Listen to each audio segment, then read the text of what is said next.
साथियों नमस्कार, मैं हरिश्चंद्र बंडवाल इस वीडियो में आप सभी का स्वागत करता हूं। दोस्तों, आज बात करेंगे उस लेफ्ट शासन के बारे में जिसका जनाजा निकलने वाला है, बल्कि कहिए निकल गया है। आप जानते हैं दोस्तों, भारत में इस समय पूरे देश में लेफ्ट पार्टी की सिर्फ एक सरकार है, केरल में सरकार है। बाकी जगह तो बस समझ लीजिए कहीं कहीं चिपक गई है, लेकिन उसका कोई अस्तित्व है नहीं। सिर्फ केरल में है ये सरकार। और आप देखिए कि ये सरकार भी किस तरीके से जन विरोधी होती चली गई, किस तरीके से सनातन संस्कृति का अपमान करती चली गई, और उसका ये असर पड़ा दोस्तों कि केरल में भी बिल्कुल खत्म होने के कगार पर पहुंच गई है।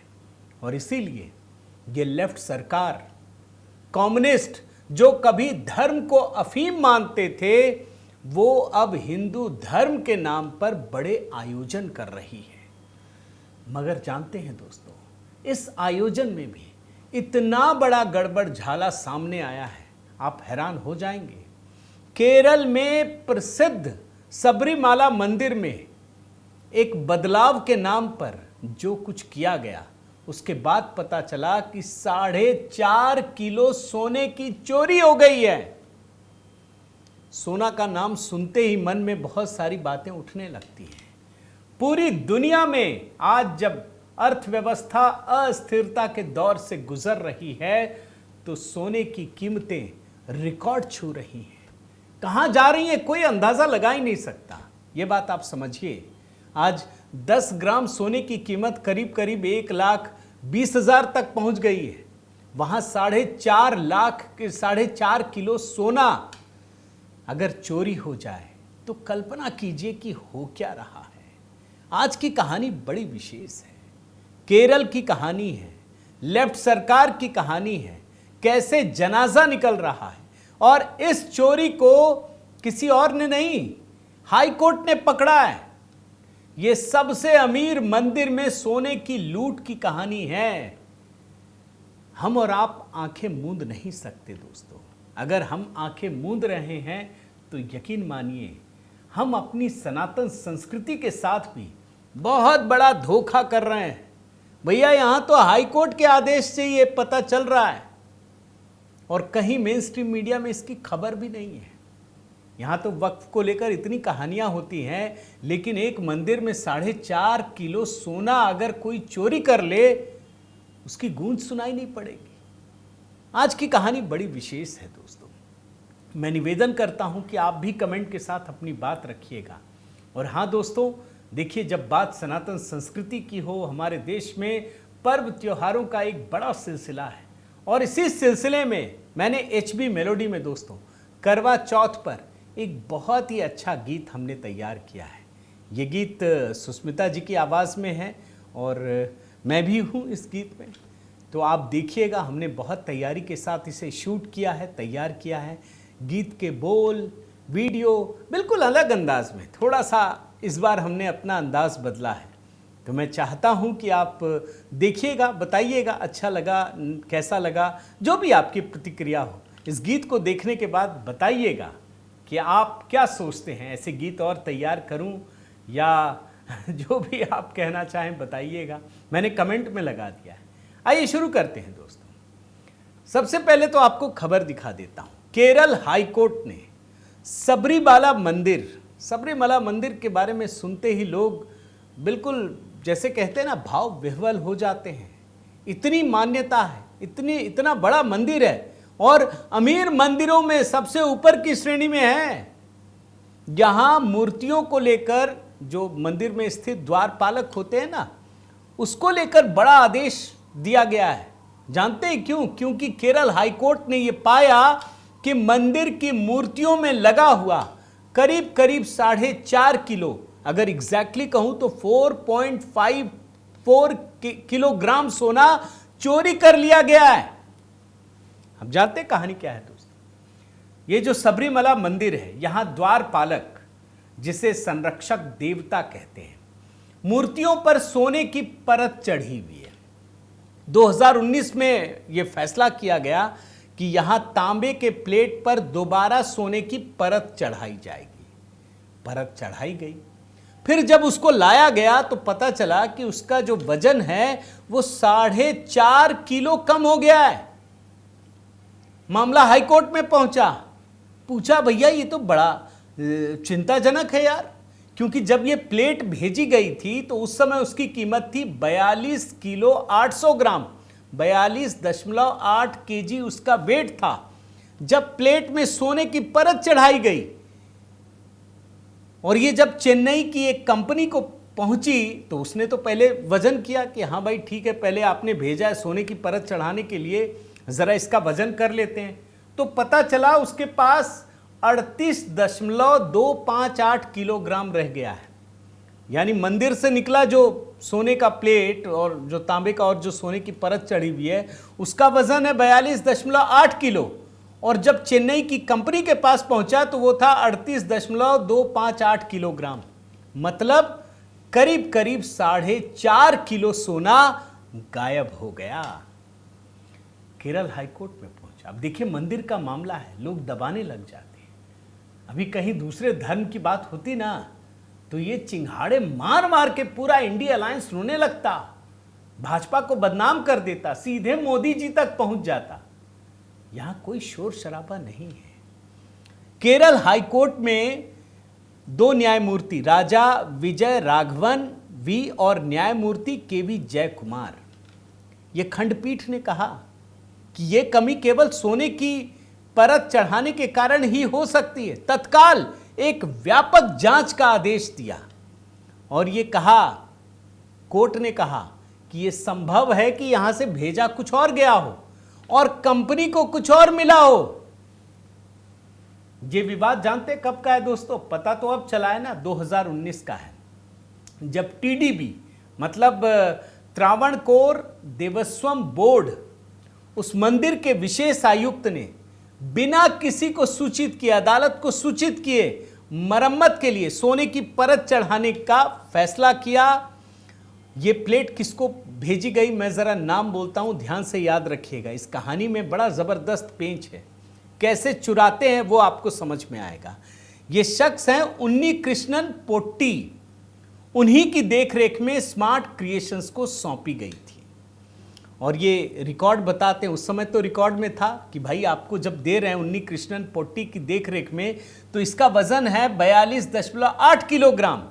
लेकिन जब चेन्नई की फर्म में पहुंचा तो उसने तो पहले वजन किया कि भैया हमारे पास तो 38 किलो ही पहुंचा है, 38.25 किलो ही पहुंचा है। जब अदालत में यह मामला गया ना दोस्तों, तो उसने बड़े सवाल पूछे।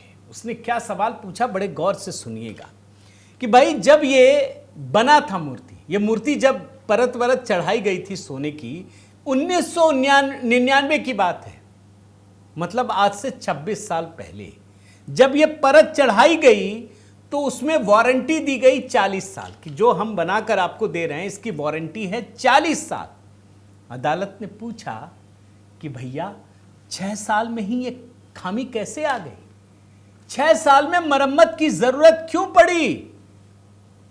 पहला पेज तो यही है दोस्तों कि भाई जिसने बनाया 40 साल का आपको वारंटी दिया था तो आपको पूछना चाहिए, उस कंपनी से जवाब तलब करना चाहिए।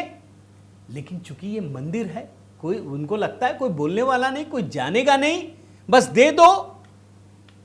और ये जो 1999 की बात कह रहा हूं ना दोस्तों, आप जानते हैं किसने दान दिया था? विजय माल्या ने। 1998 में व्यापारी विजय माल्या ने ये सोना दान दिया था और उस समय ये कार्य सार्वजनिक निर्माण विभाग यानी पीडब्ल्यूडी ने किया था। लेकिन कोर्ट के सामने ये जो नई जानकारी है 1999 के बाद वाली, ये आई है 18 सितंबर को। कब आई, कैसे आई, ये भी आपको बता देता हूं। दरअसल केरल में दोस्तों ये जो वामपंथी पिनारी विजयन की सरकार है, इसे डर लग रहा है कि यार ये सारे हिंदू तो हमको छोड़कर भाग रहे हैं। 20 सितंबर को सबरीमला के पंपा में विश्व अयप्पा सम्मेलन का आयोजन किया गया। तभी ये सारी जानकारी आई और फिर कोर्ट ने जांच के आदेश दिए। इस दौरान दोस्तों केरल हाई कोर्ट ने जो कुछ कहा जरूर सुनना चाहिए। कैसे सोने की लूट हो रही है, पैसों की लूट ही नहीं है, ये तो सीधे सीधे सोने की लूट है भैया। आप पॉइंट सुनिए, मैं मीडिया रिपोर्ट से पढ़कर बताता हूं। अदालत ने कहा, भक्तों के चढ़ाए आभूषण और सिक्कों का रिकॉर्ड रजिस्टर में रखा जाता है, जिसमें डिस्क्रिप्शन, तारीख, प्राप्ति, क्वालिटी सब कुछ लिखा जाता है। लेकिन कोडिमारम, द्वारपालक, मूर्तियां, पीडम, इन चीजों का कोई रिकॉर्ड ही नहीं है। आप सोचिए, द्वारपालक, इतना बड़ा सोने का सामान, उसका कोई रिकॉर्ड ही नहीं है। अदालत ने नोट किया दोस्तों कि इन सामानों को किसी को देने की भी कोई एंट्री नहीं है। मतलब आप किसी को इतना बड़ा सामान, करोड़ों का सामान सौंप रहे हैं, कोई रिकॉर्ड नहीं है। भैया अगर आप जैसे कहते हैं ना, झाड़ भी देना तो वो सोना भी लाखों में निकलेगा। आप रिकॉर्ड नहीं रख रहे हैं। द्वारपालक मूर्तियों को दोबारा लगाते समय उनके वजन का भी रिकॉर्ड नहीं किया गया, और यह साफ साफ पता चलता है कि यह जानबूझकर हुआ ताकि जो ये 4.5 किलो सोना चोरी हुआ ये पता ही न चल सके। कोर्ट ने एक और बात कही कि 1999 में श्री कोविल की छत पर जो सोने की परत चढ़ाने का काम किया गया, उसका भी रजिस्टर गायब है, सब चीज गायब है। और कारीगरों के अनुसार दोस्तों, तब 30 किलो से ज्यादा सोना इस्तेमाल हुआ था, लेकिन कोई आधिकारिक रिकॉर्ड नहीं है। 30 किलो से अधिक सोना, कोई रिकॉर्ड ही नहीं है। कैसे मंदिरों में सोने की लूट हो रही है, इस बात को समझने का प्रयास कीजिए दोस्तों। और तब जाकर केरल हाईकोर्ट ने आदेश दिया कि एक्सपर्ट की मदद से मंदिर की सभी कीमती चीजों की पूरी इन्वेंट्री और मूल्यांकन किया जाए। देवस्थम बोर्ड के अधिकारियों की लापरवाही की भी जांच की जाए। और इस मामले की सुनवाई अब अक्टूबर के अंत में होगी दोस्तों। आप देखिए, कोर्ट के आदेश पर जो ये जांच चल रही है, कुछ ही दिनों के अंदर आगे की कहानी आपको बता रहा हूं। जो ये 4.5 किलो सोना चोरी हुआ, 4 किलो सोना कोर्ट ने आदेश दिया और 27 सितंबर को बरामद भी हो गया। है ना मजेदार चीज, कैसे खेल हो रहा है। आप सोचिए, करोड़ों की संपत्ति चोरी हो गई, पता नहीं है। कोर्ट ने आदेश दिया जो त्रावणकोर देवस्थम बोर्ड है कि विजिलेंस विंग को कि आप जांच कीजिए। इसकी बरामदगी कहां हुई जानते हैं? वेंजारामुडु इलाके से हुई। कहां से हुई ये भी सुनिए। मैंने आपको एक नाम कहा था ना, बेंगलुरु के रहने वाले हैं उन्नी कृष्णन पोट्टी, इन्होंने ही सोना लगवाया। मजेदार बात जानते क्या है दोस्तों? इसी ने शिकायत भी की। और सोना कहां से मिला ये भी सुन लीजिए। सोना इसी की बहन के घर से बरामद हुआ। अब इससे ज्यादा अंधेर नगरी, चौपट राजा कुछ हो ही नहीं सकता।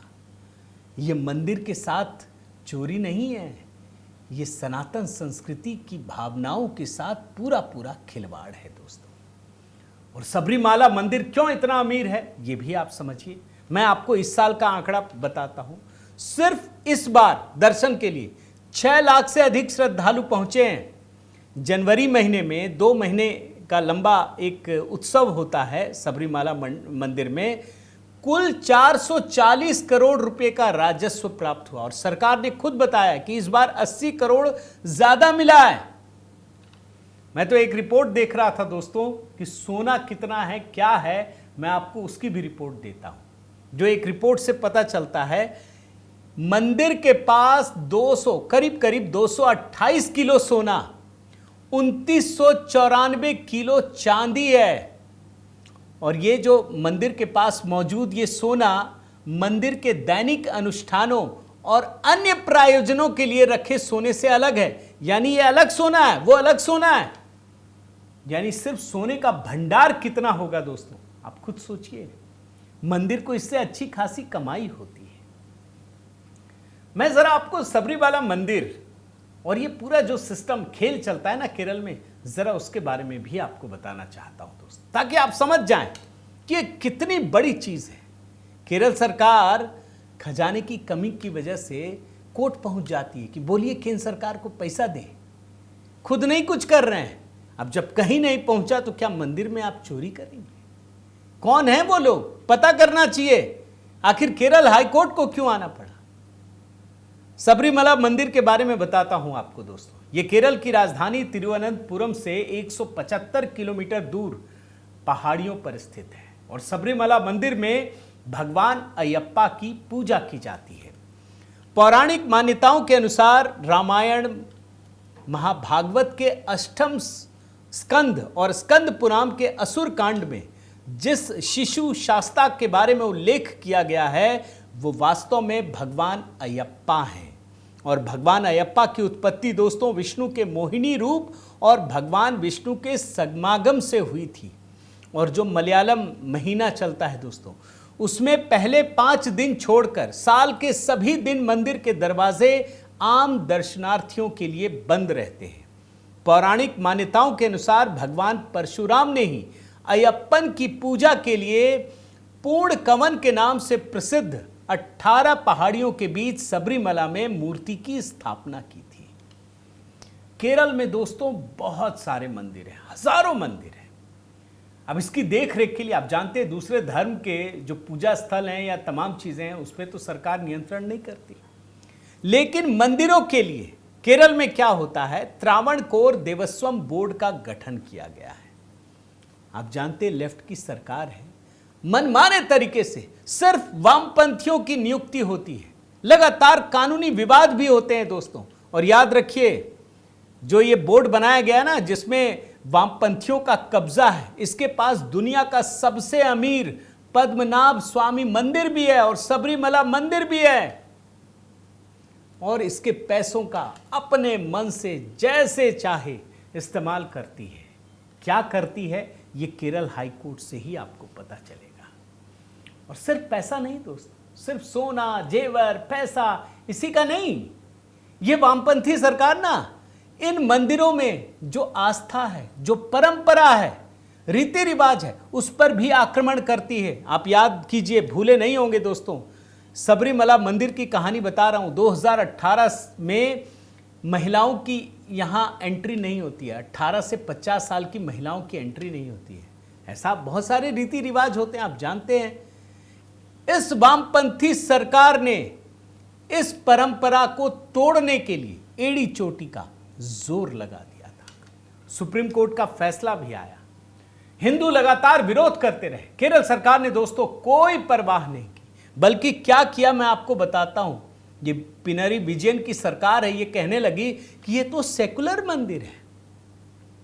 सोचिए मंदिर को सेकुलर क्यों बनाया जाए, ये सेकुलरिज्म कितना घातक है आप समझिए। ये धर्मनिरपेक्षता सिर्फ हिंदुओं को दोयम दर्जे का नागरिक बनाने के लिए, सिर्फ इसलिए कि हिंदुओं के मंदिरों पर बाकी धर्म के लोग भी घुस आए, सिर्फ इसीलिए इसको सेकुलर मंदिर कहा।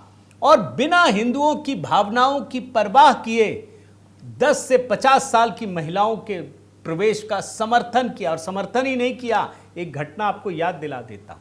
एक मुस्लिम महिला, मुस्लिम कर्मचारी रेहान फातिमा, उसको मंदिर में प्रवेश करवा दिया। सोचिए, एक हिंदू मंदिर, सैकड़ों साल हजारों साल पुरानी परंपरा, हिंदू महिलाएं भी घुसती नहीं है उसमें, ये परंपरा है। एक मुस्लिम महिला रेहान फातिमा को वहां पर घुसाया गया। ये वामपंथी सोच रहे थे कि भैया सनातन संस्कृति है, खत्म करो, यही तो मंशा रही होगी। देखिए उसका असर दोस्तों, भारतीय जनता पार्टी ने प्रचंड विरोध किया, बाकी दलों को भी आना पड़ा। और आप देखिए, मैं आपको जरा चुनावों की राजनीति बताता हूं, कैसे जब इन्होंने मंदिर के रीति रिवाजों को ध्वस्त कर दिया दोस्तों, तो 2018 के बाद जब 2019 का लोकसभा चुनाव हुआ तो इन वामपंथी एलडीएफ का पूरा सुपड़ा साफ हो गया। 20 सीटों में सिर्फ 1 सीट। ये संभले नहीं, इनको लगा यार हो गया होगा, सरकारें बदलती हैं।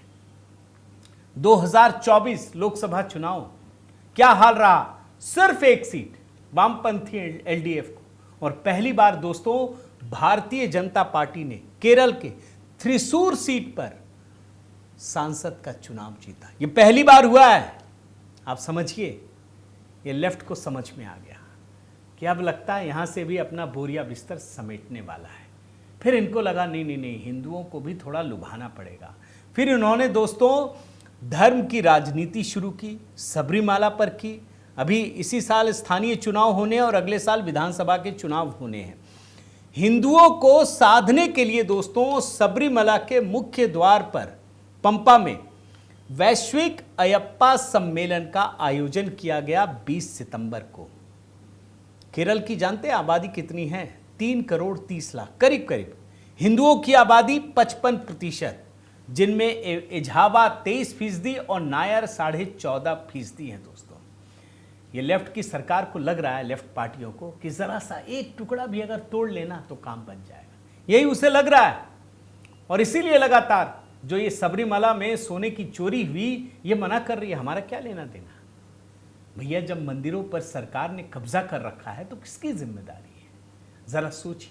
और इसीलिए मैं कह रहा हूं दोस्तों कि ठीक है, आपको लगता है खिलवाड़ करना है, करते रहिए भैया। ये कोई भूला नहीं है इंडिया अलायंस ने कैसे स्टालिन ने सनातन संस्कृति के समूल नाश की बात कही थी, और आप भी उनके साथ हैं। अरे आप लड़ रहे हैं कांग्रेस और लेफ्ट, लेकिन पूरी दुनिया जानती है कि आप एकजुट हैं, आप एक ही हैं, एक ही विचारधारा के हैं। तो दोस्तों ये सिर्फ राजनीति की बात नहीं है।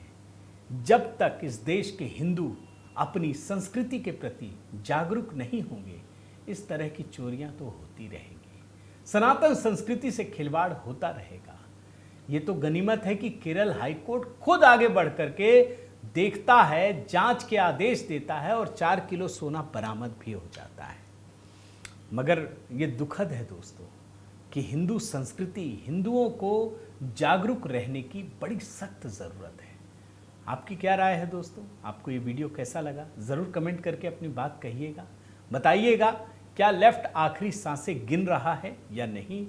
हालांकि मुझे केरल में जो मुझे दिखाई पड़ रहा है, भाजपा अभी भी ऐसा नहीं कि बहुत बड़ी शक्ति बन गई। कांग्रेस की सरकार आएगी जो मैं साफ साफ देख पा रहा हूँ, इस समय के हिसाब से बोल रहा हूँ।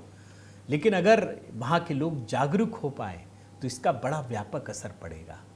उम्मीद करता हूँ वीडियो पसंद आया होगा दोस्तों। आप तो कमेंट ज़रूर कीजिएगा। अगर चैनल सब्सक्राइब नहीं किया है तो ज़रूर कीजिए, लाइक कीजिए, बेल आइकन दबाइए। और हाँ, आज ही जैसा आपसे वादा किया था, करवा चौथ पर मैंने ये गीत तैयार किया है दोस्तों, बिल्कुल नए अंदाज में। अभी तक आपने जो गीत देखे होंगे ना, वो उससे थोड़ा सा हटकर है, मगर ये पूरा संस्कृति है, कैसे पूरी प्रक्रिया होती है, उसी को मैंने सुष्मिता जी के साथ शूट किया है। गाना तो उन्होंने ही गाया है। आप ज़रूर बताइएगा कैसा लगा। वहाँ आपके हर कमेंट का जवाब दूंगा दोस्तों, और अपने घर परिवार में सबको सुनाइएगा। बहुत बहुत धन्यवाद। जय सिया राम।